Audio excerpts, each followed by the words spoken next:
안녕하십니까? 들을 귀 있는 자들의 교회 성도 여러분, 또 반갑습니다. 전도하는 유튜버 안녕쌤입니다.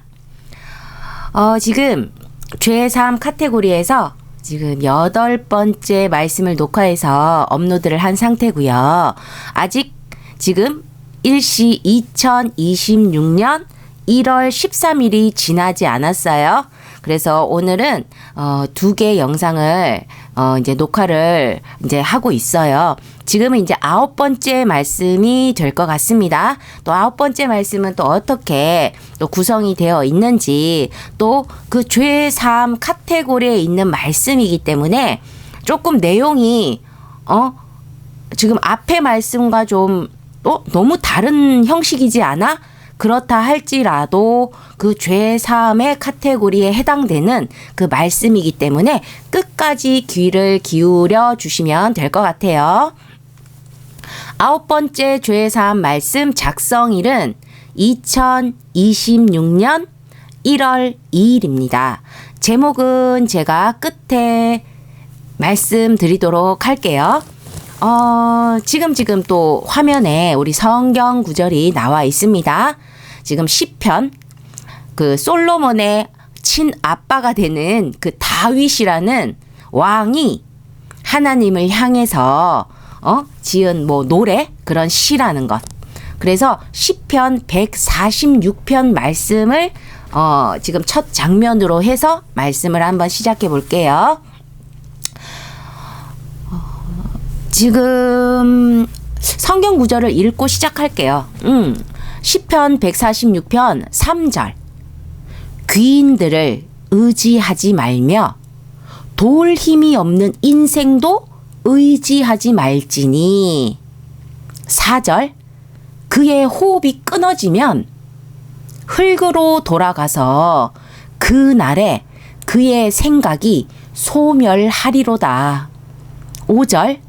야곱의 하나님을 자기의 도움으로 삼으며 여호와 자기 하나님에게 자기의 소망을 두는 자는 복이 있도다. 아멘. 귀인도 나오고 도울 힘이 있다 없다 이렇게 있는데 3절은 딴 게 아니에요. 힘 있다 하는 사람들 의지하고 그런 진정한 도울 힘이 없는 인생 의지하지 말라. 사람을 의지하지 말라는 거죠. 응? 그의 호흡이 끊어져 봤자 흙으로 돌아가는 자에 불과하다. 그러니까 야곱의 하나님, 야곱을 하나님께서 이름을 바꿔주셨죠. 여러분이 잘 아는 이스라엘입니다. 그러니까 이스라엘의 하나님을, 우리가 알고 있는 그 교회 하나님이에요. 그 하나님을 자기의 도움으로 삼으며, 그리고 그 하나님에게 자기 소망을 두는 자 복이 있도다. 사람에게 의지해봤자 헛되다는 것입니다. 하나님께 진정한 자기 소망을 두는 자여야 복이 있다라는 그런 말씀이 되겠습니다. 지금 일단 이 성경 구절을 읽어드렸고요. 이 지금 말씀이 작성된 날짜가 1월 2일이에요. 2026년. 지금 사실 여러분 기억하실지 모르겠어요. 새해 벽두부터 큰 사고가 뉴스에 나왔습니다. 새해를 맞이했으니까 정말 기분 좋게 가족들 단위로도 그저 사랑하는 사람들하고도 또 친구들하고도 이렇게 놀러 간 사람들이 많다는 거지. 그리고 이제 위아더 월드가 되다 보니까 나라와 나라를 건너고 좀 멀리 나가고 그런 여행들이 이제는 좀 일상화가 됐습니다. 그래서 그 새해를 맞이해서 놀러 간 사람들이 좀 많았다는 거죠. 그런데 그 새해 벽도부터 큰 사고가 뉴스에 나왔어요. 아주 100명이 넘게 그 사상자가 발생했다고 하죠. 정말 안타까운 일이 아닐 수가 없어요. 정말 안타까운 일이에요. 다른 나라 사람이라 할지라도, 응? 나의 지인이 아니라고 할지라도 정말 같은 사람으로서 안타까운 일이 아닐 수가 없어요. 왜냐하면 정말 이건 뭐 한 번뿐인 육신의 생명이고 한 번뿐인 인생이었다는 것입니다. 뭐 어떤 계기를 통해서든 명을 달리했다면 다시는 이 땅에서는 살 수가 없어요. 그냥 끝이라는 거죠. 과거에 무얼 하고 살아왔든지, 현재 무얼 하고 살고 있든지, 미래 무얼 하며 살 거였든지 간에 그 명을 달리하는 순간 전부 끝이 난다는 것이에요. 우리 지금 세상은 사람들이 막 그렇게 표현을 하잖아요. 그냥 흔한 표현으로 정말 살기 좋아졌다라고 한다는 거죠. 그런데 이 정말 좋아진 게 맞아요? 정확하게는 가진 자들이 살기 편해진 거지. 그냥 표면적으로라도 좋다고 해야 할 것 같아서 좋다고 하는 거 아닙니까? 그렇게 다 살기 좋은 건 아니긴 해도 과거에 비해서 표면적으로는 발전이라는 것을 했어요. 그 발전한 것이 다 좋다, 안 좋다를 떠나서 뭔가 발전이라는 걸 해. 발전을 했다라는 건 긍정적인 의미가 들어있어. 그러니까 그걸 좋아졌다라는 표현으로 사용을 한다는 것입니다. 그런데 고통받고 괴로운 사람들은 더 늘고 죽음이 옆집에 사는 가까운 이웃인 양 눈에 띄게 많이 일어난다는 거죠. 현실이지 않습니까? 하나님을 중심하지 않는 세상에서는 죽음이 쉽게 일어나는 일이 많이 생깁니다. 하나님을 중심하지 않는다고 하는 건 하나님이 아닌 다른 무언가에 자기 생각의 시선을 두며 거기에 중심을 하고 산다는 말이겠죠. 오직 생명 되시는, 영원한 생명이 되시는 하나님을 중심하지 않으면 그 어떤 것을 중심하고 살든지 간에 생명하고는 멀어지는 것입니다. 그렇게 되면 생명과 멀어지면 어떻게 됩니까? 생명을 지키지 못하는 상황들에 처할 가능성이 월등히 높아지는 거예요. 생명을 지키지 못하는 상황들에 처할 그 확률이 확 올라간다는 것입니다. 생명력이 너무 약해져요. 생명 유지가 어려워요. 그리고 힘들다는 것입니다. 그러니까 내가 숨 쉬며 살고 있어도 힘들게 살아가는 거예요. 그러니까 헉헉헉헉 막 헉헉대는 그런 인생들이 많을 수밖에 없습니다. 하나님으로부터 생명을 받은 인간입니다. 여러분 믿든 안 믿든 그러면 자 하나님으로부터 생명을 받은 인간이라고 해봅시다. 여러분 그 부모와 떨어진 아기에게는 부모와 떨어진 아기는 어떤 일이 벌어지죠? 각종의 사건, 사고, 위험률이 훌쩍 높아지죠? 그런 원리와 같다고 보시면 돼요. 그리고 조금 큰 애들 있어. 그런데 부모 관리를 받지 않아.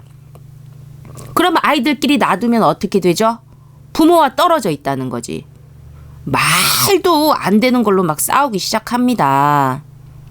응? 조금 등치 큰 애가 막 작은 애한테 막 야, 내가 한 개 더 먹을 거다 하고 막 아주 사소한 말도 안 되는 걸로 막 으름장을 놓고 막 싸운다는 거죠. 힘으로 누르는 그쪽으로밖에 사고가 돌아가지 않으니까 그런 진짜 사고가 나는 거예요. 사고가 그렇게 흘러가니까 진짜로 현실적으로 사고가 난다는 거예요. 사건 사고가 많을 수밖에 없어요. 우리가 부모로부터 육신의 생명을 받죠. 하나님으로부터 우리는 생명을 받은 인간이라는 거지. 그럼 하나님이 우리의 부모와 같잖아요. 근데 그 부모와 떨어진 거야. 멀어진 거야. 그러면 우리도 그와 같다는 것입니다. 부모와 떨어진 아기가 되고요. 부모의 관리를 받지 못하는 그런 아이들과 같다는 거예요. 하나님으로부터 받은 인생임을 우리는 믿지 않죠. 다 믿지는 않죠. 그런데 여러분 이제 아셔야 되는 거예요. 하나님으로부터 받은 인생임을 믿지 않으면서 또 거기에 하나님을 중심하지 않는 삶. 하나님을 믿지 않으니까 하나님을 중심할 일이 없겠죠. 그런데 그런 삶이 무엇이냐? 불신자의 삶이죠. 그것을 다르게 표현한다면 안전수칙을 지키지 않는 삶이라는 것입니다. 여러분, 그 안전수칙을 지키지 않는다고 해서 다 사고로 이어지는 건 아니에요. 하지만 사고 발생률은 월등히 올라가게 된다는 것입니다. 우리 인간이 지금 있는 곳이 어디냐면 에덴 바깥이라는 거예요. 에덴이 뭔데? 하나님이 최초에 창조한 그 인간을 둔 그 에덴 동산. 뭐 여러분 뭐 낙원이라고도 하고 어찌됐든 아무 걱정 없이 안전한, 그러니까 그냥 아주 안전한 곳이에요. 그 안전한 에덴에서 있다가 하나님의 뜻을 어기고 그 에덴에서 그 하나님이 창조한 1번 인간부터 그냥 쫓겨났다는 거지. 에덴 바깥으로. 그러면 안전지대를 벗어나면 뭡니까? 안전지대가 아니겠죠. 그래서 우리는 이 세상이 안전지대가 아닌 세상이라는 거죠. 하나님의 뜻한 대로의 그 세상, 에덴 동산 바깥. 그 안전지대가 아닌 이 세상을 살아간다면 안전수칙을 더 철저히 지켜야 하지 않냐는 거예요. 사고 다발 구간이면 또 위험 안내 표시가 일부러라도 있으면 그 안전 수칙을 거의 집착 수준으로 지켜야지. 그래야만 그 사상 발생률을 줄인다는 것입니다. 그런데 인간들이 그 인간을 영원까지 가장 안전하게 지켜줄 하나님의 선하신 뜻이라는 그 안전수칙을 안 지키고 살다 보니까 어쩔 수가 없는 각종의 안타까운 인생 사고, 인생 문제가 자꾸만 일어나게 된다는 거예요.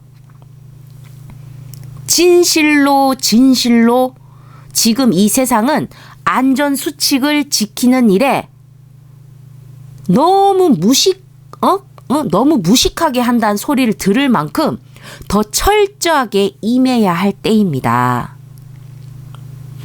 천사가 하나님이 정하신 그 제자리를 지키지 않고 떠나갔어요. 그래서 타락하고 사탄이 되었죠. 또 아담 하와가 정령 먹으면 죽는다고 했던 그 선악과를 기어이 먹었다는 거예요. 그들의 행위는 그들이 했던 행위가 의미하는 것. 그것은 하나님의 백성이기를 거부한 거예요. 천사가 하나님의 백성이기를 원했다면 하나님이 정하신 그 자리를 지켰겠죠. 하나님의 백성이기를 원했다면 아담 하하가 먹지 말라는 선악과를 따먹지 않았을 거라는 것입니다. 그런데 천사가 제 자리를 지키지도 않고 아담 하하가 먹으면 죽는다고까지 했던 그 선악과를 기어이 먹었던 건 하나님의 뜻 안에서의 그 백성이기를 거부한 거예요. 하나님의 뜻을 지키지 않는 자들은 하나님의 백성일 수가 없어요. 이거는 절대적입니다. 그러니까 그들은 하나님의 속한 삶을 원치 않았다는 거예요. 하나님의 속한 백성이기를 거부했다는 것입니다. 제가 이 말씀을 강조하는 건 하나님은 아셔야 돼요. 또 하나님에 대해서 배우는 거야. 당신 백성이 아닌 자들을 밤낮으로 지키신 적은 없어요. 하나님은요, 너무나도 명확할 정도로 당신 백성에 대한 애정도가 아주 끔찍이 높다는 거죠. 하나님은 하나님께 좀 잘 못한 거야? 그리고 또 애를 먹여. 그래도 당신이 일군 그 자녀와 같은 이스라엘 그 백성들을 손에서 놓지 못하셨다는 거예요. 이스라엘 백성은 하나님이 택하고 일군 하나님의 자녀와 같은 백성들인데 그들이 늘 잘했느냐? 아니에요. 우리가 부모 애를 먹이고 말 안 듣고 컸듯이 똑같아. 우리 안에 악이 있으니까. 하나님이 창조한 1번 인간부터 그 안에 악을 품었으니까 선도 있지만 악도 있었다는 거지. 그러다 보니 하나님의 뜻에 맞지 않는 그런 순간순간들이 있었어요. 그리고 하나님께 좀 잘 못하고 또 애를 먹이고 했어. 그런데도 불구하고 하나님은 어찌됐든 이스라엘은 당신의 백성이야. 그래서 혼내더라도 하나님의 손에서 놓지 못하셨다는 것입니다. 그렇게 말을 안 듣는 이스라엘이라 할지라도 그 이스라엘을 위해서 하나님께 가장 그 유일한 신, 전지전능한 신에게도 가장 귀한 가치, 그 외아들 예수를 아낌없이 이스라엘의 구원으로 보내셨다는 거예요. 그렇기에 그리스도가 이스라엘 외에 다른 나라에서 난리가 절대 없는 것입니다. 만약에요. 2000년 전에 예수님이 그때 아직 오지 않았었다고 한번 가정을 해봐요. 그래서 지금 2026년이죠? 지금 만약 처음 이 땅에 오신다고 하더라도 가장 먼저는 이스라엘로 오신다는 것입니다. 이스라엘은 하나님께 그런 백성이었어요. 하나님이 가장 먼저 생각하는, 하나님이 가장 먼저 생각해야 하는 그런 존재였어요. 그만큼 그때 어찌됐든 2000년 전에 예수님은 이스라엘로 오셨어요. 그러니까 그만큼이었다는 거야. 그때 하나님의 1순위는 이스라엘이었다는 거죠. 그렇다면 구원의 영광을 누구에게 가장 먼저 나타낼 건지는 뭐 답이 이제 바로 나오는 거죠. 천국을 가장 빨리 크게 선물하고 싶은 자들은 미워도 이스라엘 백성이었다는 사실입니다.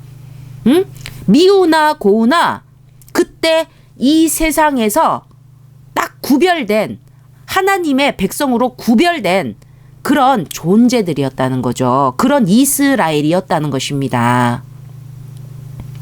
하나님의 백성으로 딱 구별된, 그러니까 일단 1순위가 이스라엘이에요. 아시겠습니까? 그 정도였어요. 하나님이, 제가 지금 이스라엘 강조한 게 뭐죠? 그만큼 하나님은 당신의 백성에 대한 애정도가 높다는 겁니다. 그러면 당신의 백성이 아닌 자에 대해선 애정도가 그 정도일 수는 없겠죠. 응?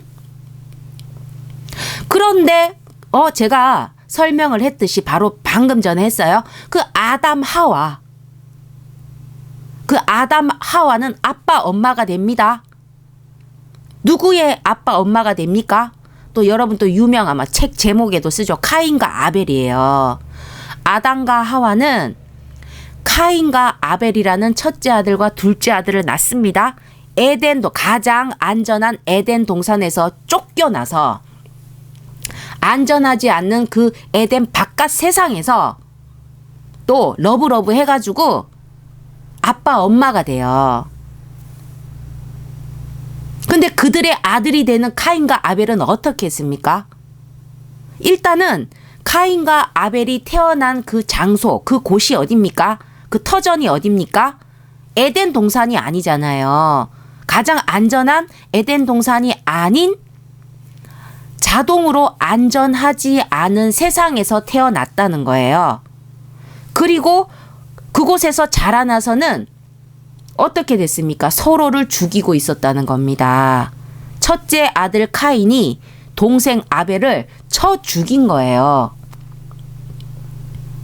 성경에는 그 카인이 사이코패스 우리 시대에서는 그럴 수도 있고 아니면 분노 조절 장애 환자인 것처럼 자기 친동생 아벨을 제 손으로 그 들판에서 쳐 죽여놓고도 지금 동생을 죽였잖아. 살인죄를 저질렀잖아. 근데 그 동생의 일로 말미암아 누군가를 만날 수 있잖아. 그 만나는 자들이 자기를 죽일까봐 두려워하는 장면이 나와요. 근데 여러분 이거 한번 생각해 보세요. 아니 들판에서 자기 친동생도 때려 죽이고 죽일 만한 짓을 한 것도 아니고 자기 걸 훔쳐간 것도 아니고 그 갑자기 분노 조절 장애 환자처럼 동생을 때려 죽이고 그러고 때려 죽이고 나선 또 자기가 누군가를 만나면 자기를 또 죽일까 봐 이렇게 만나는 사람을 자기가 동생을 쳐 죽이듯 또 다른 이가 자기를 죽일까 봐 걱정하는 세상이 아니 그 어찌 여러분 안전지대일 수가 있어요? 아담 하하가 쫓겨난 곳이 이랬다는 거예요. 위험이 도사리고 있었다는 것입니다. 지금 우리가 살고 있는 세상에 우리 지금 에덴 바깥이지 우리 에덴 안에서 살고 있진 않잖아요. 그러니까 지금 우리가 에덴 동산에 딱 붙어 있었어야 되는데 에덴 동산이 아닌 곳은 안전지대가 아니라요. 그 어디라도. 그래서 우리가 에덴 동산 바깥인 우리가 사는 이 세상은 인간에게 영원한 죽음을 일으키는 영원한 죽음을 일으키는 게 뭐죠? 악이에요. 악. 그 악과 함께 살아가는 생존 게임의 장소라는 거예요. 그 지옥의 한 일부분을 맛보고 산다는 거야. 위험해. 그 사람들이 생지옥이라는 표현까지 쓴다는 거지. 우리 예전에 자주 썼던 게 뭐예요? 우리나라를 헬 조선. 헬이 지옥이잖아. 응? 아니 지금 당장 누가 내 목에 칼을 들이고 대고 있는 것도 아닌데 지옥에 들어왔나 싶을 정도로 힘든 거예요. 마음이 불안한 거예요. 위험이 도사리고 있는 거예요. 응? 몰라. 완전하게 안전하질 않아. 안심할 수가 없어. 응? 평온하질 않아. 아니 그런 곳이다 보니까 생존 게임의 장소잖아. 생존해야 되잖아. 그러니까 우리가 혹 살면서 독초를 실수라도 잘못 먹지 않도록 안전 수칙을 정말 무식하리만큼 지켜야만 제 생명을 지켜낸다는 말이에요. 여기가 안전지대가 아니기 때문에 안전 수칙을 더 잘 지켜야 된다는 거야. 여기가 지옥을 맛보는, 왜 지옥을 맛봅니까? 악과 함께 살아가잖아. 응? 악과 함께, 악이 뭔데? 영원한 죽음을 일으키는, 지금 그런 환경 속에서 우리가 생존하고 있다는 거예요. 우리 인생 자체, 우리 살아가는 이 세상 자체가 전체적으로 봤을 땐 사고 다발 지역인 거야. 응? 그런 거예요. 그러니까 독초를 실수라도 잘못 먹지 않으려면 이게 어떤 게 독초인지, 우리가 어떤 게 먹을 수 있는 건지, 이거 먹으면 안 되는지, 그 안전적인 안전 수칙을 정말 무식하리만큼 지켜야 된다는 거. 그래야 제 생명을 지켜낸다는 말입니다. 아시겠죠? 여기일수록 안전한 곳에서 안전 수칙을 지키는 게 아니라 안전하지 않기 때문에 안전 수칙, 우리가 바닷가에 들어가 그럼 사고가 일어날 수 있으니까 안전 수칙을 더 철저하게 지켜야 되는 거예요. 그 환경에 따라서. 그래서 우리 안전 수칙을 잘 따르게 되면 이 세상에서 멸망을 피해서 그 생명 모두를 지켜낸 그 니느웨 성의 백성같이 이 땅에서도 살고 영원히도 살게 된다는 것입니다. 이 갑자기 니느웨가 왜 나와? 자, 그러면 우리가 또 성경을 통해서 한번 볼게요.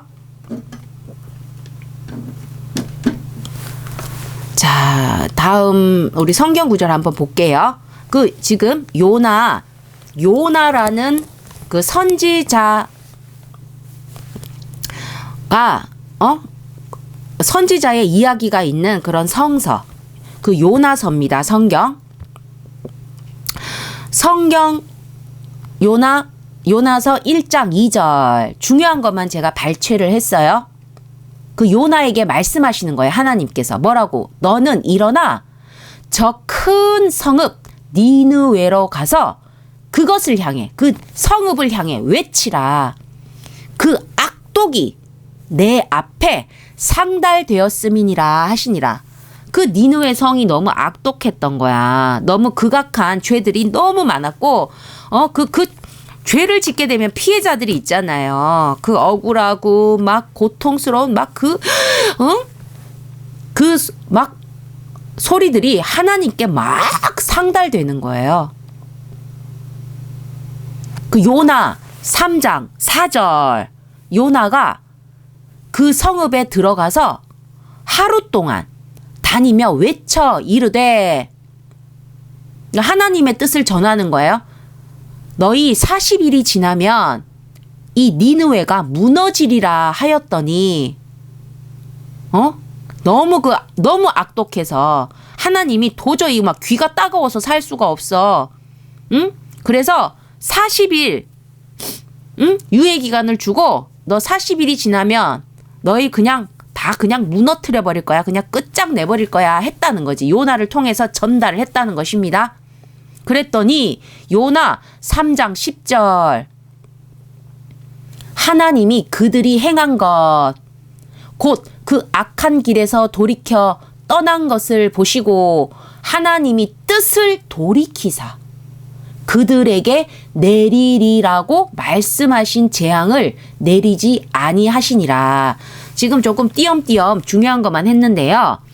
이 요나가 하루 동안 외쳐 이르라 요나 3장 4절 외쳐 이르니까 너희들 40일 있다가 죽어 이거잖아요. 한마디로 너 40일 있다가 끝난 거야. 그랬더니 이 니느웨에 있는 이 백성 전부, 왕으로부터 그 모든 백성까지 하나님 앞에 회개를 했다는 것입니다. 회개. 막 왕이 악에서 떠나가라. 응? 하나님을 무시하고 뭐 40일 있다 우리를 무너뜨린다고? 뭐 이게 아니라 그 백성부터 그 왕에게까지, 왕까지 하나님 앞에 겸비하고 나와서 우리가 잘못했어요. 우리가 악에서 돌이키겠습니다. 그러니 용서하여 주옵소서 하고 매달렸다는 겁니다. 그랬더니 그 요나 3장 10절이 뭐예요?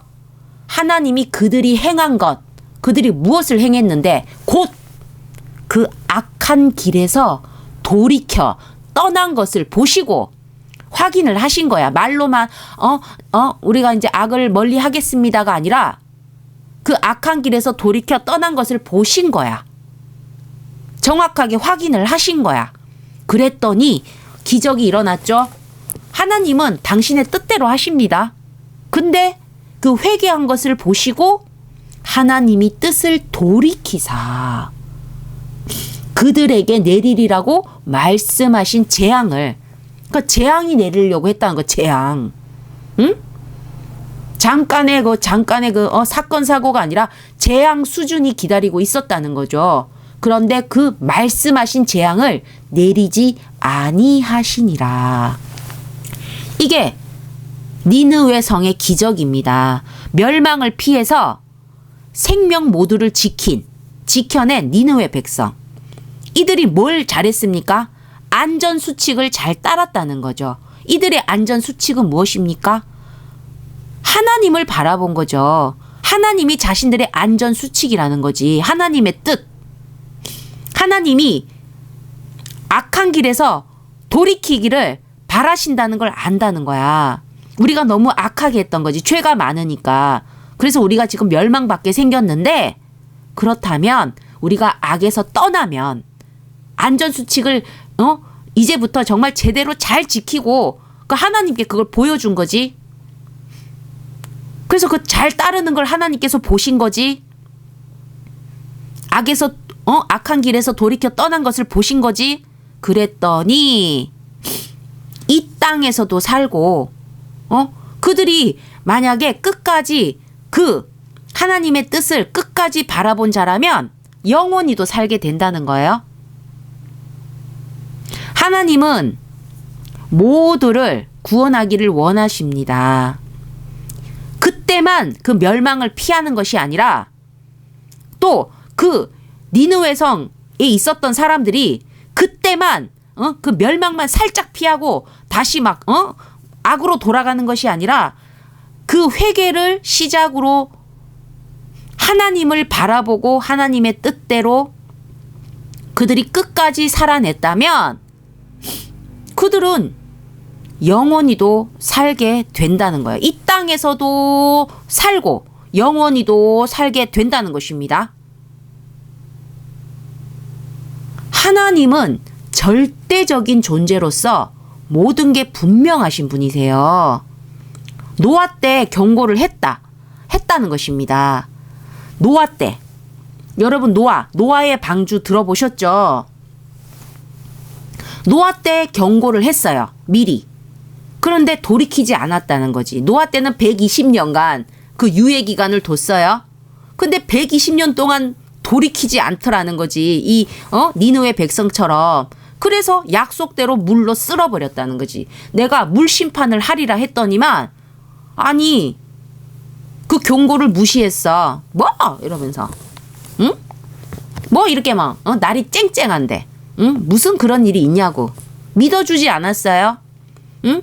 하나님이 당신의 택한 자 일꾼을 통해서 그렇게 경고를 했는데도 120년을 경고를 했는데도 귀뚱으로 듣지도 않았다는 거지. 그래서 약속대로 전부 물로 쓸어버렸다는 것입니다. 니느웨 때도 똑같이 경고했죠. 니느웨는 또 짧아. 기다려줄 수가 없어. 그냥 40일 있다가 그냥 너희 그냥 확 그냥 막 이렇게 해버리리라 했는데, 그러나 그 경고를 받은 니느웨 성 백성은 악을 버리고 돌이키며 당신의 뜻을 바라봤다는 거지. 그리고 그들을 살리셨죠. 거기서 그치지 않고 살린 그들은 아예 하늘 백성으로 삼으시는 거예요. 거기서 끝날 것 같으면 무슨 의미가 있어? 응? 그때 돌이킨 자 그 모두가 구원에 이르렀다는 사실입니다. 하나님이 그때 죄를 사해 주신 거잖아. 이거는 하나님이 뜻을 돌이키사 하나님이 그 죄를 없애주시고 죄를 용서하여 주신 거잖아요. 자, 우리 다음 성경 구절 한번 볼게요. 이게 아닌데 잠시만요.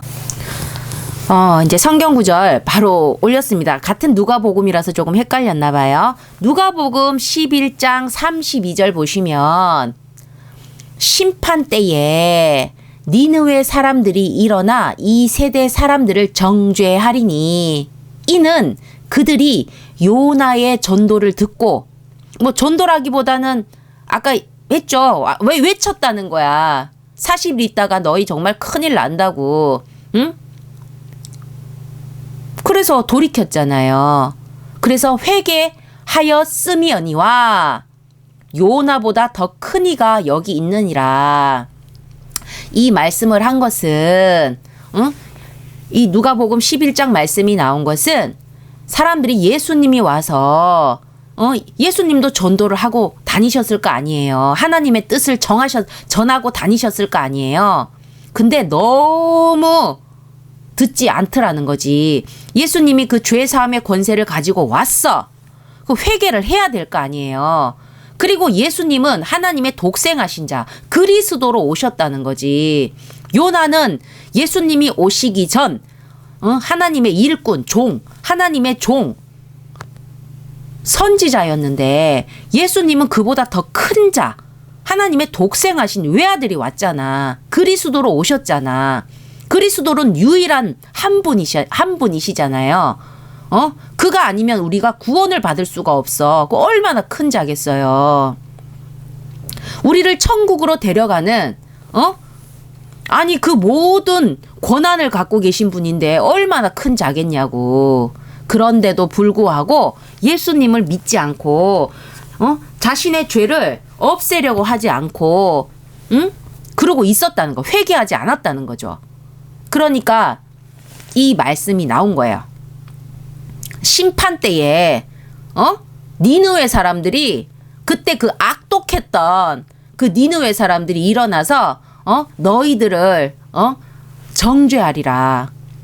심판하리라 이 말이에요. 그 악독했던 니느웨 사람들이 너희를 심판할 정도다. 왜냐하면 그래도 그들은 그 요나의 전도를 듣고 회개는 했다는 거야.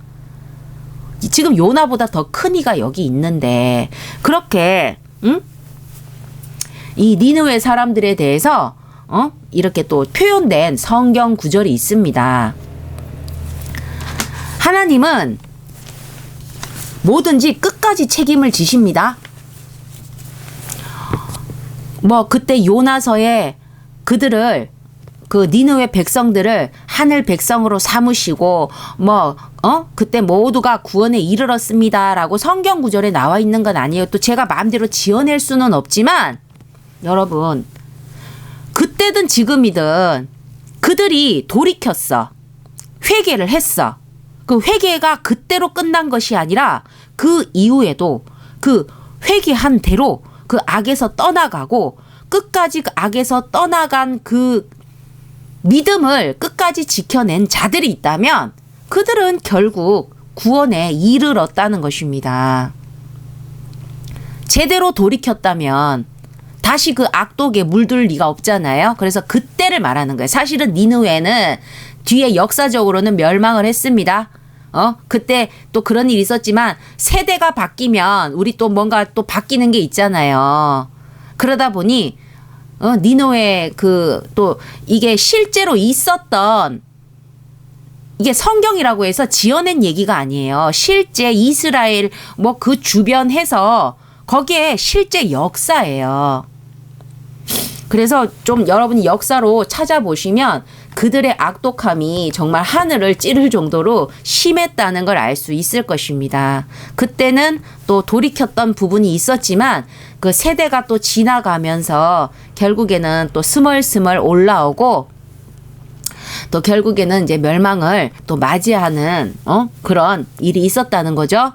뭐 거기까지는 필요 없고 하여튼 그때 요나가 하나님의 뜻을 받아서 전하러 갔을 때는 그 백성이 왕에서부터 그 모든 백성들이 하늘 앞에 겸비하여 회개를 하였다는 것이고 그랬더니 하나님께서 당신의 뜻은 반드시 이루시는데도 불구하고 그 멸망을 하겠다는 그 뜻을 접으셨다는 거예요. 회개가 얼마나 중요한지 아시겠죠? 그리고 하나님이 죄를 사해 주신 그 회개를 인정하고 그 죄를 사해 주시면 그 멸망도 막아진다는 겁니다. 그 멸망도 없었던 일이 된다는 것입니다. 그 우리 죄 사함이 얼마나 중요한지 아시겠죠? 그 죄를 없애야 돼요. 하나님은 정말 호불호가 분명하시다는 거예요. 상벌이 뚜렷하세요. 하나님이 분명하게 하지 않으신다면, 하나님이 분명하게 하지 않아. 그러면 우리는 한낱 피조물이라고 하잖아. 하나님이 우리를 창조했다고 하잖아. 그럼 그냥 만들어진 거에 불과하잖아.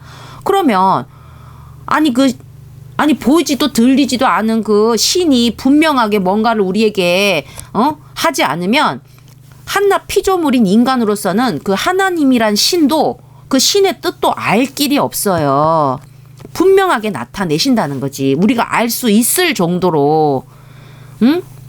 아니 같은 우리 육신을 가진 인간으로서는 정말 인간적으로는 너무 안타까운 소식들이 많이 들려오고, 여러분께 분명하게 말씀드릴 수 있는 거 앞으로도 더 많이 들을 거라는 거죠. 그런데 하나님을 중심으로 흘러가지 않는 세상에서는 그런 결과들에 대해서 어쩔 수가 없다는 것입니다. 여기는 하나님을 나 하나님 중심 하는데 아니요. 이렇게 제가 그랬잖아요. 하나님을 중심으로 모두가 흘러가는 세상은 아니잖아요. 내가 이제 안전지대가 아닌 이 세상에서 하나님이라는 안전 수칙을 지키고 살아가는 자들이 있는 거지, 이 세상은 하나님을 중심으로 흘러가는 세상은 아니라는 겁니다. 그럼 모든 이들이 하나님을 중심으로 모든 것이 이루어져야죠. 그건 아니잖아요. 우리가 안전수칙을 줘도 지킬 자만 지키잖아. 똑같아. 그렇기 때문에 하나님을 중심으로 흘러가지 않는 이 세상에서는 그런 안타까운 소식들, 안타까운 그런 상황들, 그런 결과들에 대해서는 좀 어쩔 수가 없는 부분이 있어요. 하나님을 기대지 않는 삶. 하나님을 기대지 않았으면 하나님께 기대하면 안 되지 않냐는 겁니다. 응? 하나님께 기대면 안 되잖아요. 응? 이거 우리 처음 장면에 나왔던 거 한 번 더 볼게요. 시편 146편 귀인들을 의지하지 않으면, 귀인들 귀한 사람들인데 귀한 사람, 높은 사람, 가진 사람, 이 세상에서 가치 있다고 여겨지는 그런 사람들 의지하지 말며 도울 힘이 없는 그런 인생, 그런 인간들, 한낱 인간, 한간 인간도 의지하지 말지니 그의 호흡이 끊어지면 그저 흙으로 돌아가는 존재에 불과하다는 거야. 같은 인간이니까. 응? 그러니까 이스라엘의 하나님을 자기의 도움으로 삼으며 하나님에게 자기의 소망을 두는 자, 하나님을 기대는 자는 복이 있도다. 하나님을 기대지 않는 삶이면 하나님께 기대하면 안 되는 거예요. 이건 너무 당연하지 않습니까? 자신들이 기대어 사는 존재가 하나님이 아닌 그 무엇이든지 간에 자신이 지금 기대고 있는 그 무엇에게 한껏 기대하면서 살아가는 게 맞지 않습니까? 하나님께 기대지 않았으면 하나님께 기대하시면 안 된다는 거예요. 이건 인간적으로도 너무나 당연한 논리죠. 그러니까 자기가 기대고 사는 존재에게 기대하며 살라는 거예요. 무엇을 기대었든 간에 자기가 기댄 무엇에게 기대감을 한껏 품으며 살라는 거예요. 그게 맞는 거죠. 그리고 그 선택의 결과는 다 자기 몫입니다. 자유의지에는 반드시 책임이 따른다는 겁니다. 근데 제가 하고 싶은 이 지금 하나님의 말씀이잖아. 근데 제가 하나님 기대지 마세요 라고 말씀하겠습니까? 하나님을 기대지 않으면 하나님께 기대하지 마세요 하고 제가 협박하겠습니까? 아니죠. 하나님께 기대는 삶을 살라는 거죠. 하나님께 돌아오라는 거죠. 하나님께로 방향을 틀라는 거죠. 하나님께 중심을 하라는 것입니다. 그래서 우리 모든 인류는 전부 돌이켜야 돼요. 그 니느웨 성 백성들과 같이 그때 요나가 외쳤을 때 그 돌이켰던 왕부터 모든 백성이 다 돌이켰다는 거예요. 전부 다가. 그와 같이 우리 모든 인류는 전부 돌이켜야 한다는 거예요. 진실로 정말로 때가 가깝습니다. 응? 아니 우리 요즘 막 인공지능 AI 하잖아요. 그런데 그 인공지능을 그 편리함에만 머물지 않고 이 점점 뭐예요? 의존을 하려 하는 게 이제 문제가 될 겁니다. 내가 진짜 기대고 있잖아. 그러면 나중엔 여러분 잘 기대면 뭐예요? 또 신격화가 또 일어난다는 것입니다. 응? 아니 우리 인간이 기대는 존재가 얼마나 많아. 하나님 말고도 얼마나 많아. 아니 이름 알지도 못하는 신의 이름들이 얼마나 많아. 다 신이래. 그래서 이제는 뭐 인간이 나는 신이다 나도 신이다 하는 막 그런 시대가 왔어. 그래 막 사이비도 있고 막 이래. 그런데 이제는 뭐다? 응?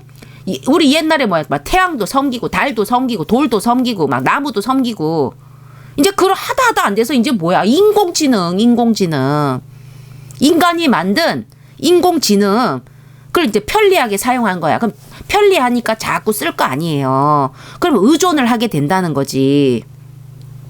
응? 여러분 이제 여름에 뭐 선풍기 없고 에어컨 없이 살 수 있어요? 편리하니까 우리한테 좋으니까 이제 의존을 하잖아요. 아니 우리 뭐 조선시대 때 무슨 에어컨이 있었어. 에어컨 없어봐 난리 나지. 응? 추운데 뭐 히터 없어봐 난리 난다니까. 응? 우리가 그 편리함으로 끝나지 않고 막 너무 의존을 하는 거야. 없으면 완전히 막 죽을 것처럼. 응? 그냥 웃고 말지. 그 인공지능을 그냥 편리함에만 재미, 즐거움 그러다 보면 점점 우리의 삶의 시간을 자꾸 잡아먹게 되는 거죠.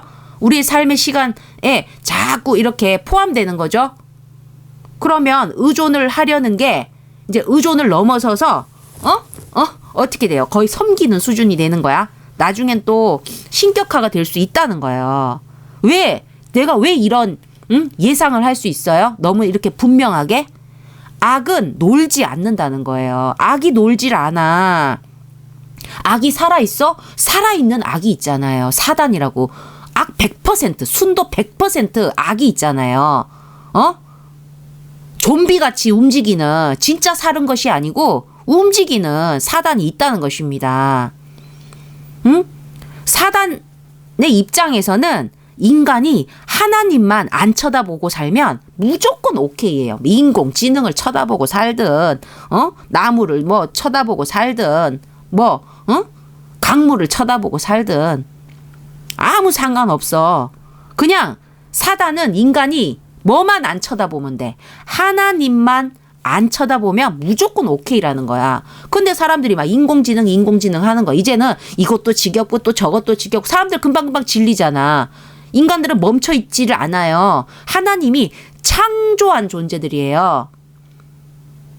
그러다 보니까 뭔가 새로운 거, 뭔가 다른 거 자꾸 그걸 추구해. 정체하면 자기들이 막 큰일 날 것 같아. 막 불안해.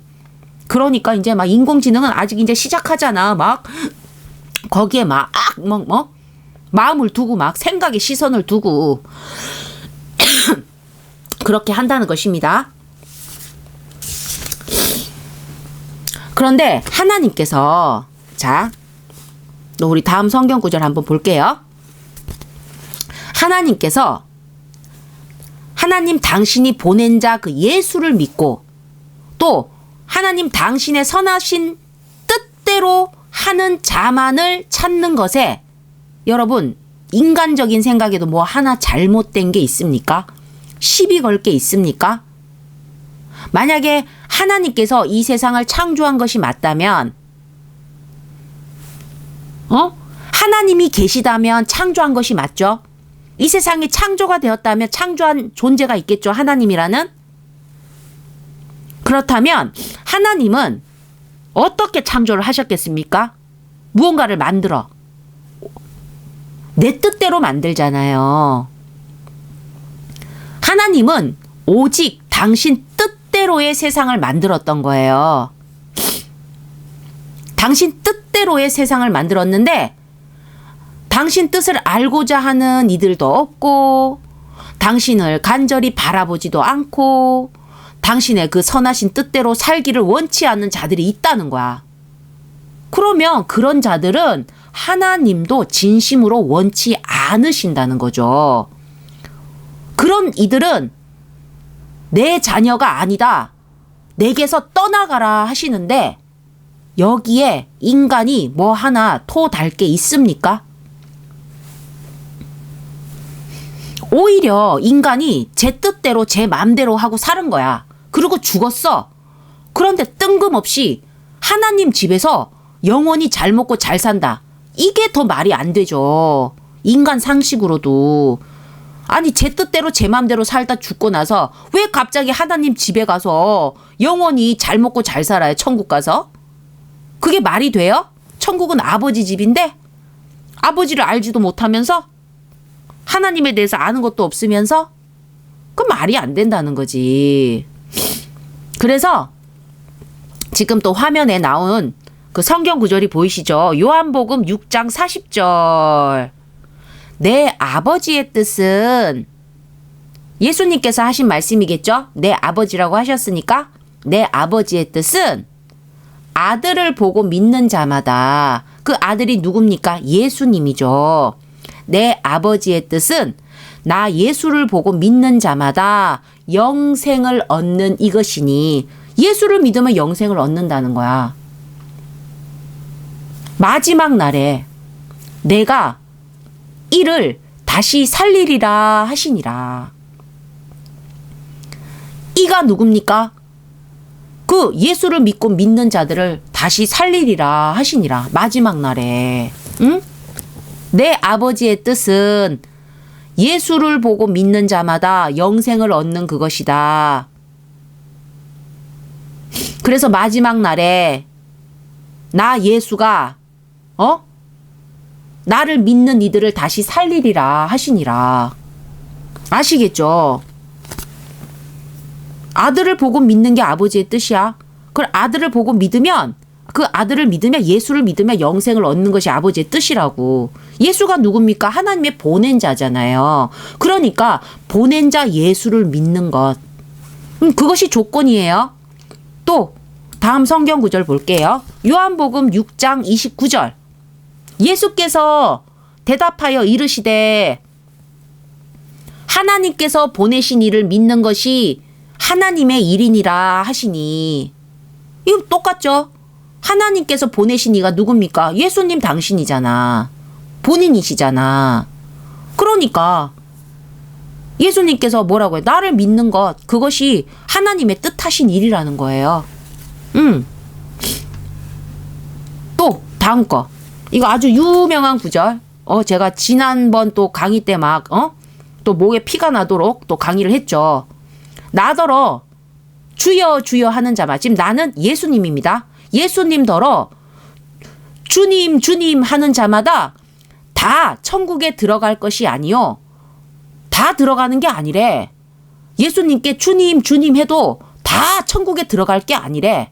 다만 하늘에 계신 내 아버지 뜻대로 행하는 자라야 들어가리라. 내 아버지 뜻대로 행하는 자라야 들어가리라. 내 아버지의 뜻대로 해야 된대요. 근데 바로 앞에서 뭐라고 했죠? 그 아버지의 뜻이 뭡니까? 그 아들을 믿는 자에게 영생을 주는 것. 그 제가 그거를 이제 하나로 뭉치면 뭐예요? 하나님께서 보낸 자 예수를 믿고 하나님의 선하신 뜻대로 하는 자를 찾는다는 것입니다. 하나님의 조건은 그거예요. 근데 그 조건을 지키지 않고 하나님 집에 가서 영원히 잘 먹고 잘 살 길은 없다는 거지. 네 뜻대로 살았으면 하나님 집에 들어갈 생각은 하지 말아야 된다는 것입니다. 네 뜻대로 살 거면, 네 맘대로 살 거면 아니 하나님 당신 뜻대로 살도록 만든 인간인데 아니 뜻대로 살지 않는다는 건 그 고장난 상태인 거죠. 하나님이 보시기에는 그 고장난 거예요. 하나님이 직접 만든 창작자잖아. 하나님이 제작자잖아. 하나님이 프로그램한 건 뭐다? 당신 뜻대로 살도록 만들었다는 거예요. 근데 그 뜻대로 살지 않아. 그러면 고장난 거지. 에러가 난 거지. 그래서 하나님께서 그 고장난 걸 어떻게 새 것처럼 고쳐준다고 하지 않으셨냐는 겁니다. 그 고칠 자를 보냈잖아요. 우리의 의원을 보냈잖아요. 예수라는. 그 예수를 통해서 그 고장 나기 전의 상태로 만들어준다 하지 않습니까? 그런데도 불구하고 자기는 그 고장난 상태가 괜찮다면서 계속 고장난 상태로 계속 살아가겠다면 아니 끝내 버릴 수밖에 없죠. 왜? 못 쓰잖아. 고장났으니까. 아무리 좋은 것도 고장나면 쓰레기예요. 자리만 차지하는. 응? 제 기능을 못하는 걸 언제까지 놔두겠어요. 그리고 또 고쳐놨어. 고쳐놨더니 또 고장나네. 또 그런 거 있죠. 고쳤더니 얼마 못 가 또 고장나. 고쳐놨어도 그 사용 매뉴얼대로 안 하게 되면 또 고장이 나는 건 너무나 당연한 것입니다. 지금 전지전능한 하나님이 고친다는 건 부품 좀 바꾸고 땜질하는 건 인간식 땜빵이 아니에요. 아예 고장 나기 전 거의 새 것을 만드는 작업이야. 그러니까 거듭나게 하잖아. 거듭나. 새 사람이 되게 만든다고. 그러니까 고장 나기 전에 그 새 것처럼 만드는 거예요. 새 것을 만드는 거예요. 그러니까 고장 난 적이 없었던 것처럼 그렇게 고쳐 놓는다는 것입니다. 그런데 처음 고장 나게 된 원인과 똑같은 원인이 발생했다? 그러면 또 고장 나는 거지. 그건 너무 당연한 이치라는 것입니다. 처음에 고장 났던 이유가 뭐예요? 그 만든 자가 정해놓은 사용 매뉴얼, 사용 설명서대로 안 해서 그러면 고장이 나죠? 이렇게 사용해야 된다라고 딱 명시를 해놨는데 제 마음대로 이렇게 저렇게 요렇게 막 사용을 한 거야. 그럼 처음에는 그냥 뭐 별 문제 없는 것 같다가 결국엔 시간차지만 고장이 난다는 것입니다. 그리고 여러분 중요한 게 뭐냐면 그 만든 자가 왜 매뉴얼을 그렇게 해놨을까? 그 매뉴얼에 그 사용 설명서에 어떻게 적혀 있는지는 모르겠지만 그 물건마다 사용 설명서가 있죠? 그러면 왜 사용 설명서를 그렇게 해 놓았겠습니까? 그 설명서대로 해야 잘 돌아가도록 만들어져 있기 때문이에요. 그 창조의 원리 원칙이라는 것입니다. 그런데 또 그 사용 매뉴얼 수칙을 어기게 되면 아니 언제 고장나도 그 어김없이 고장이 나게 되는 거죠. 그렇다면 아니 정말 하나님이 극한 인내로 고치다 안 되면 어째 버릴 수밖에 없는 거예요? 응? 처음에 인간이 고장이 난 원인이 뭐였습니까? 따먹지 말라는 선악과를 먹어서 그 악을 받아들인 거죠. 이 상황을 비유를 들어본다면 여러분이 알 수 있는 비유로 그 휘발유차에 경유를 집어넣은 격이에요. 아니 그 휘발유차에 경유 집어넣는 게 뭐예요? 하면 안 되는 일이잖아요. 고장 난다는 거지. 거기다가 그 모르고 계속 그 차를 운전하다 보면 위험한 일까지 벌어진다는 것입니다. 그 선악과를 먹었다. 인간이 선악과를 먹었다. 그것이 의미하는 건 하나예요.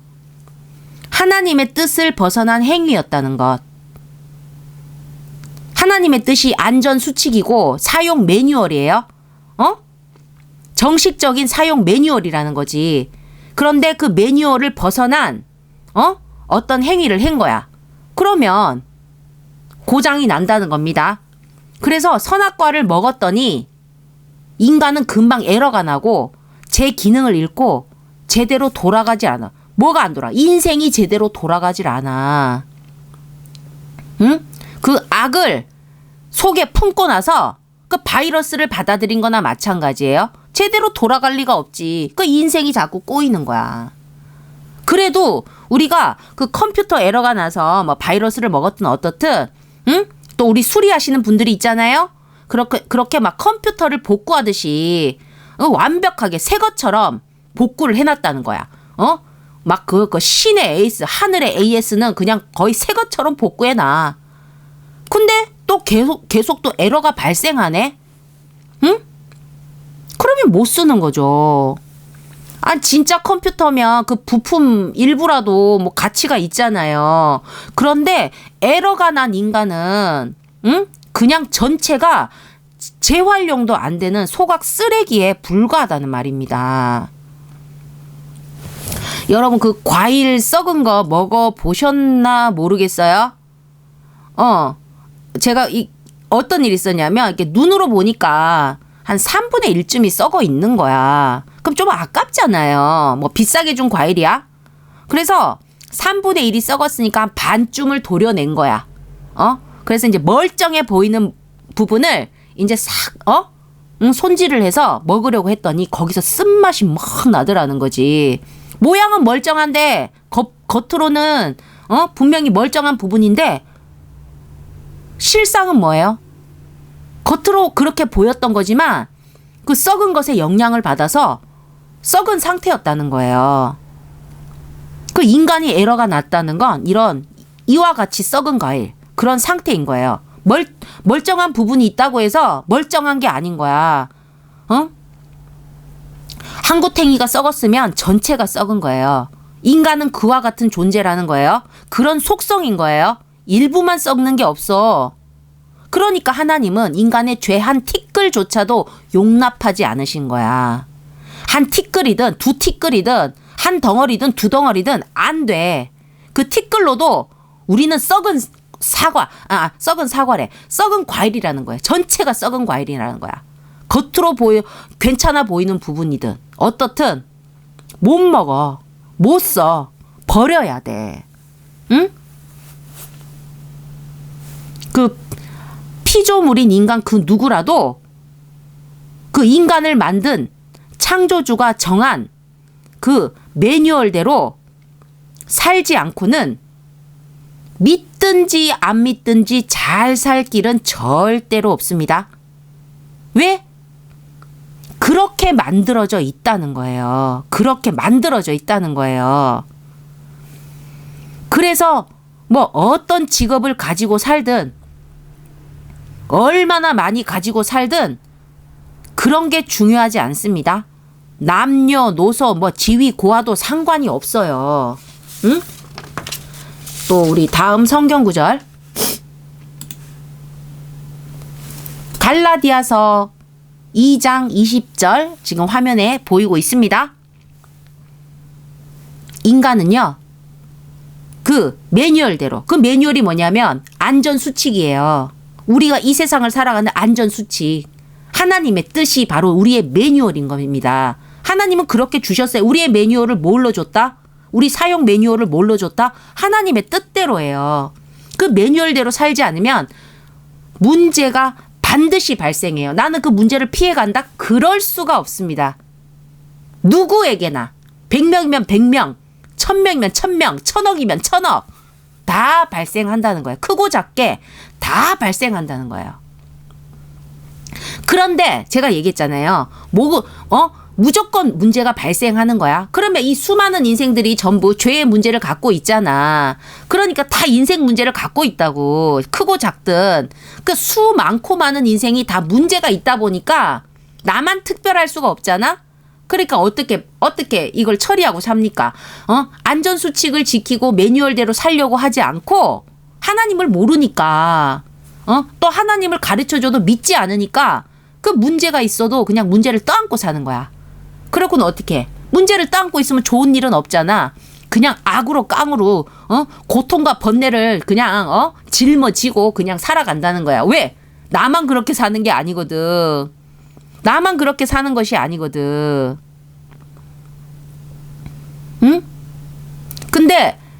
그런데 인간이 문제를 그대로 떠안고 살아가든 말든, 자기가, 이 정도 문제는 내가 그냥 떠안고 그냥, 짊어지고 살겠다고 할든 말든, 인간이 고장나고 에러난 상태로는, 인간이 고장나고 에러난 상태가 뭐죠?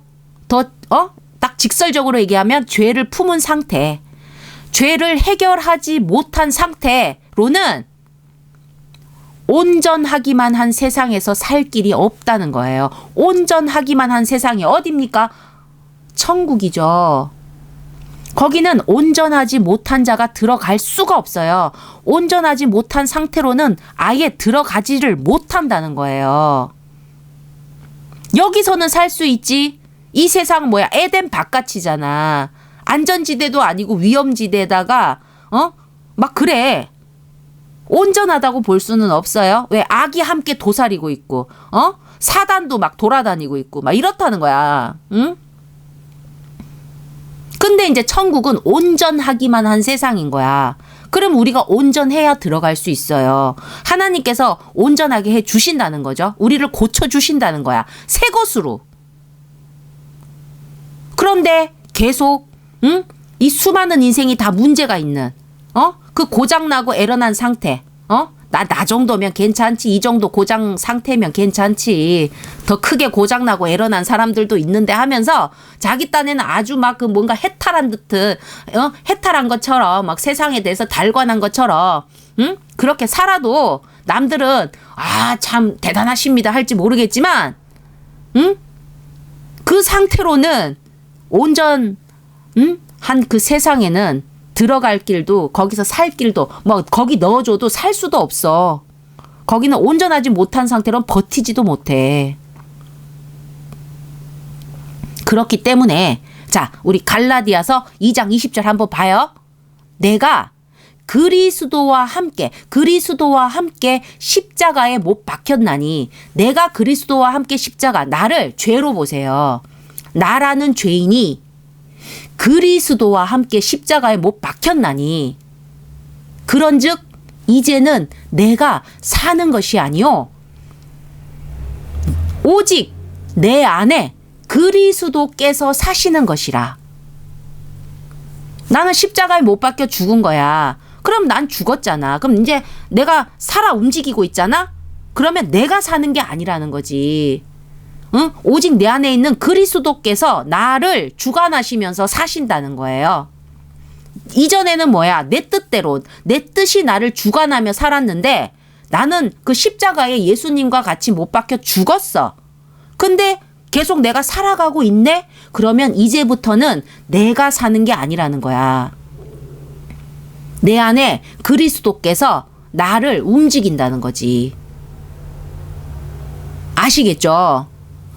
그리고 이제 내가 육체 가운데 사는 것은 맞죠? 내가 계속 난 분명히 십자가 위에서 죽은 건데 그런데도 내가 계속 살아간다는 건 나를 사랑하사 나를 위하여 자기 자신을 버리신 하나님의 아들을 믿는 어디서? 믿음 안에서 사는 것이라. 응?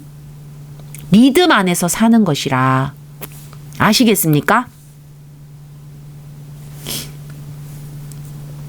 내가 그리스도와 함께 내 죄인이잖아. 이 죄된 몸을 그리스도와 함께 십자가에 못 박혀 죽은 뒤에 응? 그 뒤로부터 내가 사는 것은 믿음 안에서 사는 것이라는 것입니다. 응? 이 이후에 내 육체의 삶, 내 남은 수명의 삶은 나를 사랑하사 나를 위하여 자기 자신을 버리신 예수를 믿는 믿음 안에서 사는 거예요. 여러분 그렇게 사셔야 된다는 거예요. 죄를 없앤 자는 십자가에 왜 못 박히셨습니까? 아니 그 죄를 담당하고 죄를 없애기 위해서, 죄값을 치르기 위해서, 우리의 죄를 다 없애기 위해서 그 죄를 담당하신 거잖아요. 그러니까 내가 죄에서 죽었어. 그리고 내가 다시 살아가는 것은 오직 믿음 안에서 살아가야 된다는 것입니다. 자, 우리 마태복음 25장이 있어요. 제가 이게, 제가 병원에 입원했을 때, 작년에, 아주 사람 좋은, 또 우리, 그 환자분들 또 만나잖아요. 같은 방에 또, 그것도 그냥 인연이겠습니까? 같은 방에 또, 얼마라도 같이 있게 되면 또, 며칠 사이에 또 막 친해져요. 뭐, 어디가 아픈 곳은 다 달라도. 근데, 거기에 참 사람 좋으신 어머님이 계셨어요. 근데 그 어머님이, 다른 종교를 갖고 계시는데, 자기 딸이 교회를 다닌대. 열심히 다니고 막 자기를 교회 데려가려고 했는데 나는 안 간대. 자기가 성경을 다 읽어봤대요. 그러면서 정말로 나는 그 말씀들이 이해가 안 된다면서 갑자기 그 마태복음 25장 말씀인지도 모르면서 어떻게 그럴 수가 있냐면서 했던 그 말씀이 있어. 근데 딱 들어보니까 마태복음 25장 말씀이었어. 그 제가 한번 이거 그냥 빨리 한번 읽어볼게요. 그 화면에 정확하게 글자가 잘 나오는지는 모르겠어요. 마태복음 25장 1절에서 14절. 그때의 천국은 마치 등을 들고 신랑을 맞으러 나간 10처녀와 같다 하리니 그 중에 5은 미련하고 5은 슬기 있는지라. 미련한 자들은 등을 가지되 기름을 가지지 아니하고 슬기 있는 자들은 그릇에 기름을 담아 등과 함께 가져갔더니 신랑이 더디옴으로 다 졸며 잘세. 밤중에 소리가 나되 보라 신랑이로다 맞으러 나오라 하매 이에 그 처녀들이 다 일어나 등을 준비할세. 미련한 자들이 슬기 있는 자들에게 이르되 잠시만요.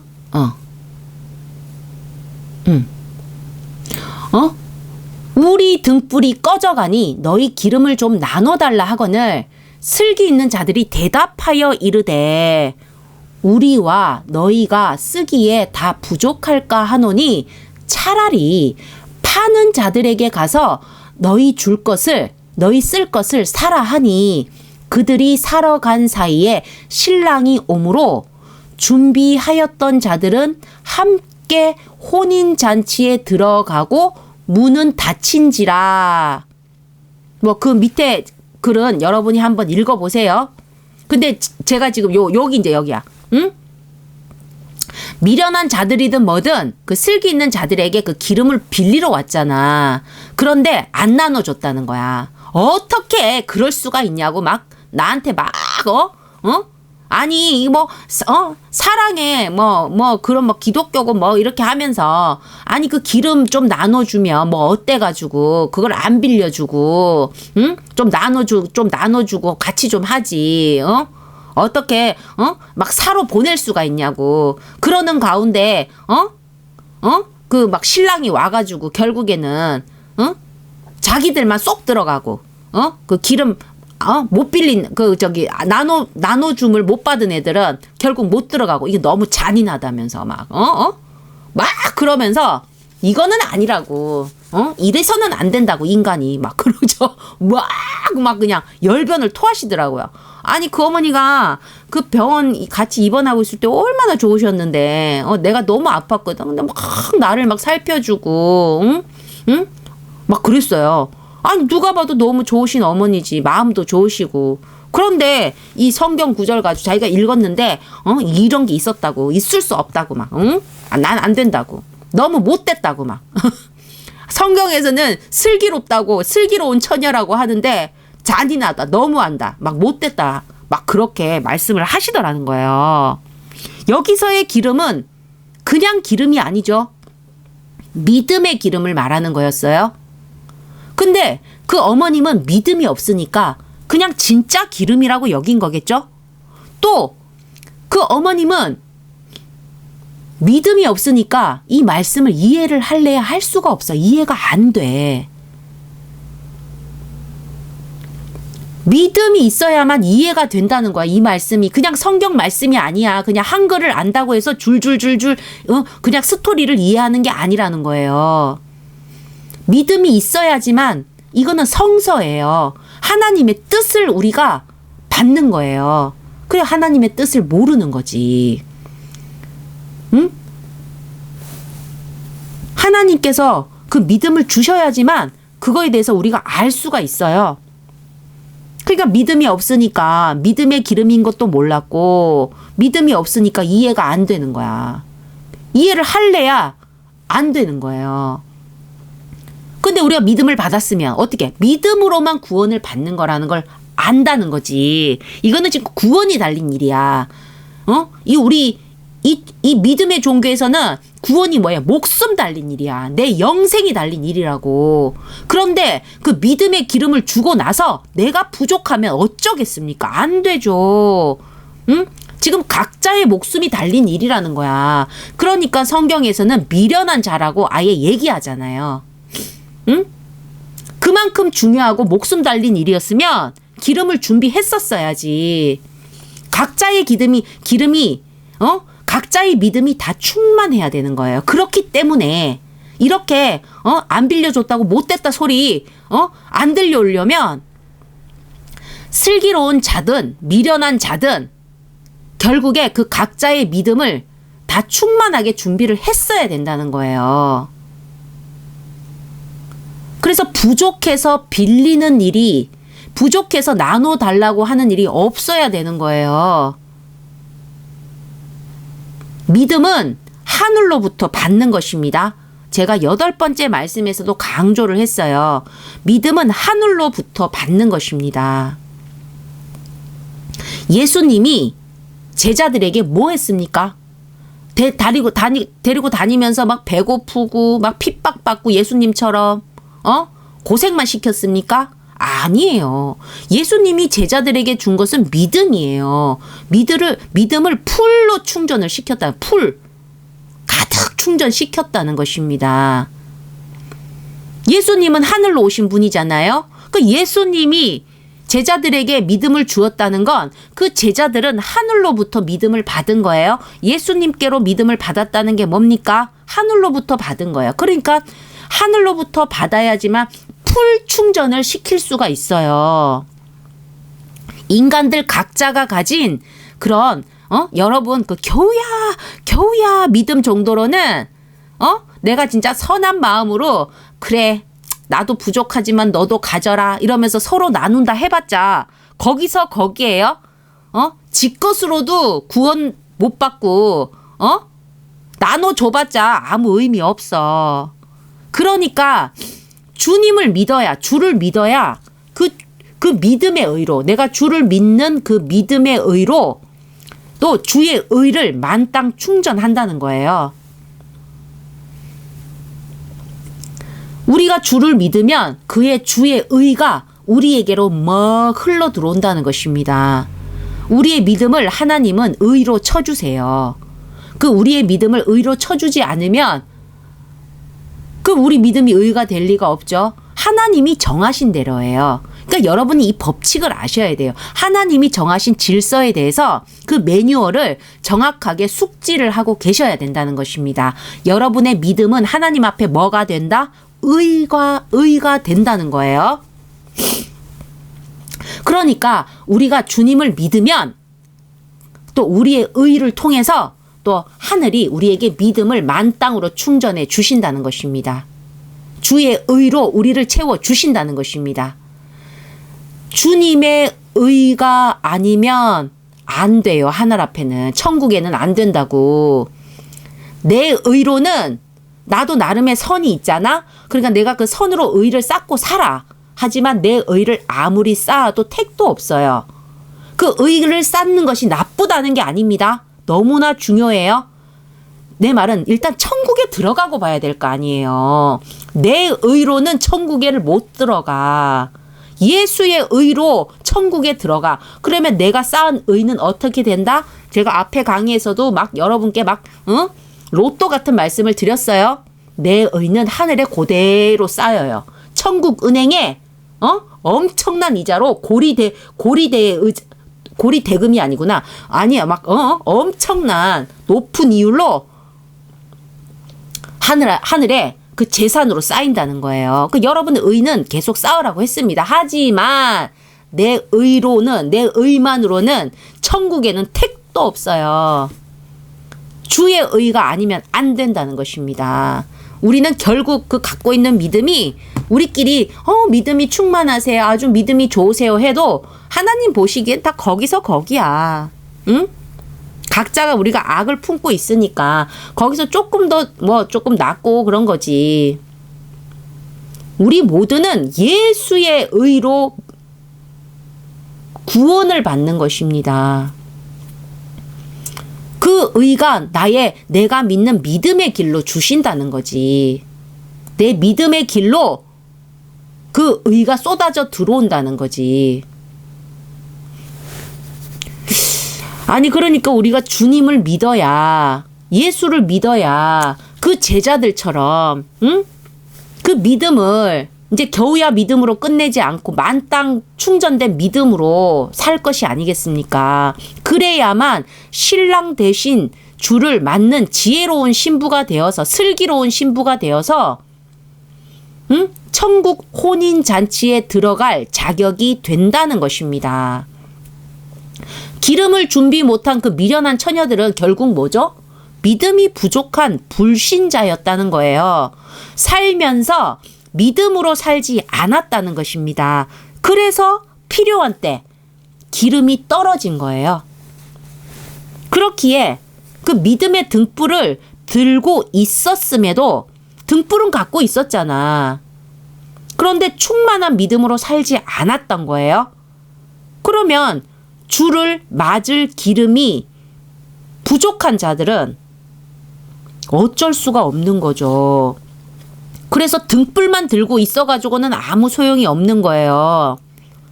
기름이 있어야 등불을 밝히지. 기름이 없는데 등불이 무슨 소용 있어. 그냥 무겁기만 무겁지. 주를 맞는 기름은 무엇으로 채운다? 믿음으로 채우는 거니까 내 믿음의 통로로 하늘이 채워주시는 거라고 했습니다. 하늘이 채워주시는 거라는 것입니다. 그러니까 본인이 어떤 기준대로 또 본인이 어떤 라이프 스타일, 삶의 스타일을 추구하면서 자기만의 믿음을 행하고 살든지 그것은 전부 본인 자유 의지입니다. 저 사람이 저렇게 믿음을 하네. 요 사람은 요렇게 믿음을 하네. 우리가 뭐라고 할 게 없어요. 우리 믿음에 대해서는 누가 평가하십니까? 하나님이 평가하는 거예요. 결국 신랑을 맞이할 수 있는, 예수 다시 오실 주님을 맞이할 수 있을 정도의 그 믿음의 기름을 충만히 채우면 되는 일이에요. 주님을 맞을 수 있을 정도의 양이어야 됩니다. 적은 기름으로는 안 되는 거예요. 지금은 있는데 정작 주를 맞이할 때 내가 기름이 똑 떨어져 버리면 그 미련한 처녀들과 전혀 다를 바가 없죠. 불신자들과 똑같다는 것입니다. 아니 불신을 해서 기름이 없는 거나 처음엔 있었으나 나중에 떨어지는 거나 똑같잖아요. 결과가. 내가 충만하게 있어야 걱정 없이 주가 언제 오시든, 밤중에 오시든 낮에 오시든 내가 오신 그 신랑 대신 예수님을 맞이해서 내가 그 천국 혼인잔치에 내가 들어갈 수 있는 거예요. 그래서 제가 확실히 말할 수 있는 건 믿음대로 살면 기름은 반드시 채워진다는 것입니다. 잘못된 기름을 준비하는 것, 아까 얘기했잖아. 그 휘발유차에 경유 넣으면 안 되잖아. 그러니까 온전한 믿음의 기름을 준비해야지. 이 세상에는 믿음이 많아요. 사기꾼을 믿는 믿음도 믿음이잖아. 믿었으니까 사기를 당하지. 그러니까 잘못된 믿음으로 준비를 하고 있는 것도 믿음에 대해서는 알았지만 그 믿음의 기름이 부족하게 되는 것도 다 본인 책임입니다.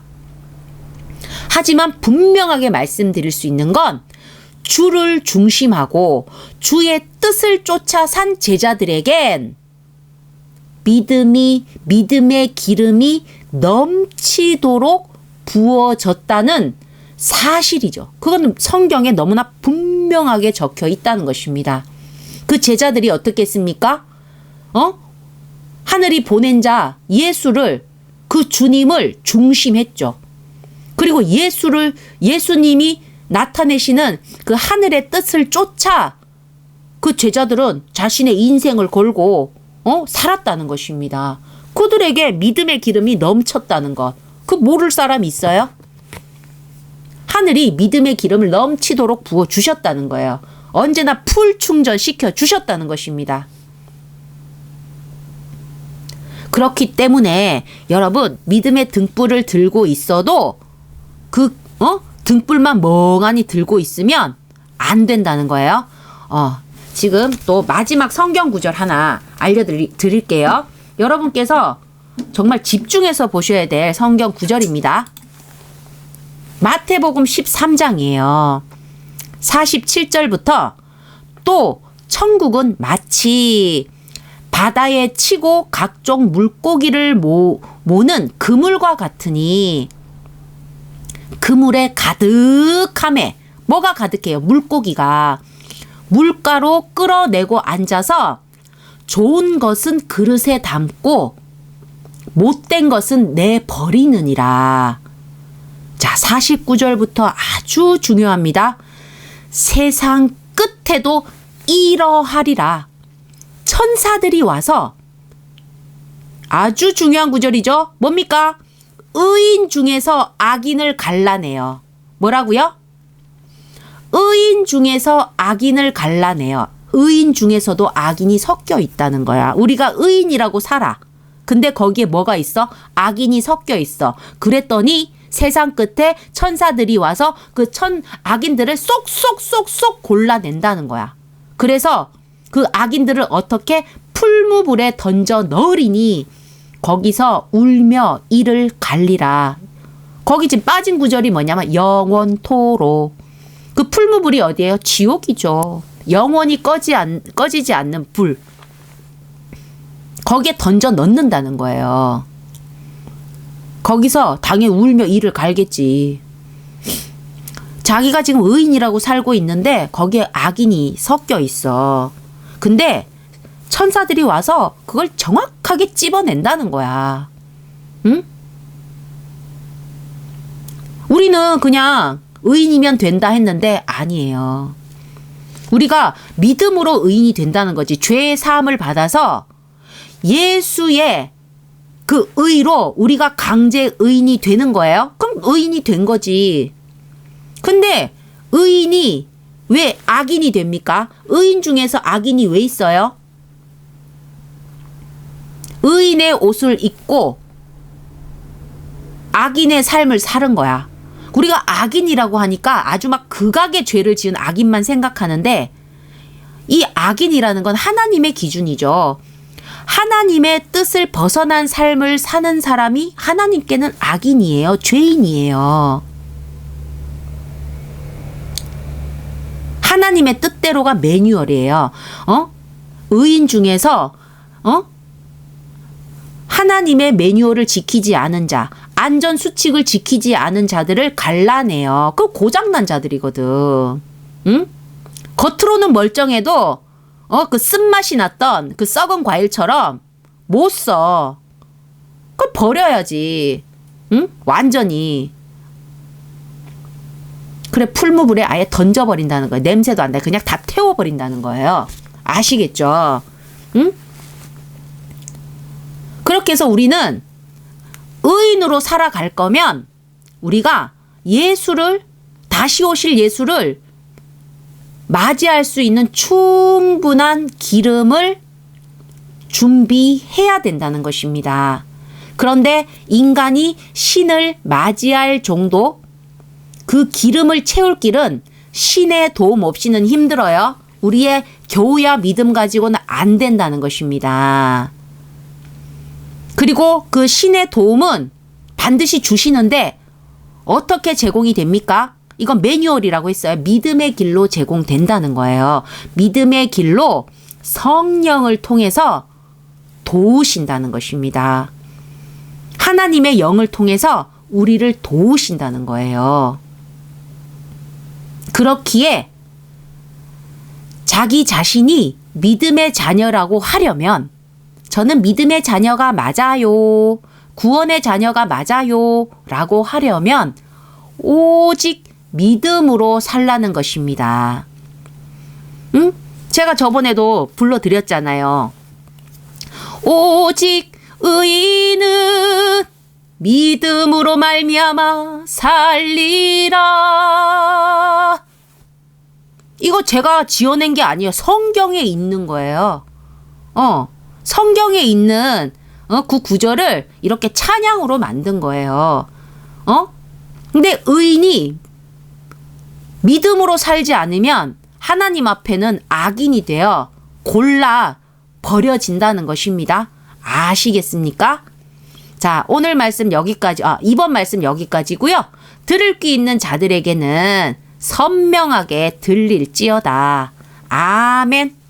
자, 이렇게 해서 9번째 죄사함의 강의를 여기서 마쳤습니다. 죄사함의 강의는 앞으로도 몇 개 더 진행이 될 것 같아요. 그러면 또 10번째 죄사함 강좌에서 만나 뵙도록 하겠습니다. 감사합니다. 방금 9번째 죄사함의 말씀을 마쳤는데 제목을 말씀드리지 않았어요. 제가 말씀 끝에 제목을 말씀드리기로 했는데 빠뜨렸습니다. 그래서 영상 하나를 더 이렇게 찍어서 이렇게 지금 제목을 알려드리고 또 여러분 지금 화면에 보이시는 또 성경 구절 하나 더 안내를 해드리고 시편 121편 7절 말씀입니다. 여호와께서 너를 지켜 모든 환난을 면하게 하시며 또 내 영혼을 지키시리로다. 아멘. 이 말씀의 제목은 이 세상 유일한 안전수칙 하나님입니다. 이 세상에서 하나님만이 우리의 유일한 안전수칙이에요. 그거를 여러분께서 오직 믿음으로 깨닫고 믿음으로 받으시기를 주의 이름으로 축원을 드리겠습니다. 없는 이야기를 지어내는 게 아니에요. 여러분께 진실을 알려드리고 그 진실이 여러분께 믿음이 되시기를 바라는 거죠. 정말로 하나님만이 이 세상의 유일한 안전수칙입니다. 우리는 하나님을 지키면서 살아야 돼요. 하나님을 지킨다는 게 무엇이다? 하나님의 뜻을 지키며 살 때 내가 가장 안전하다는 것입니다. 자, 그러면 또 10번째 말씀에서 다시 뵙도록 하겠습니다.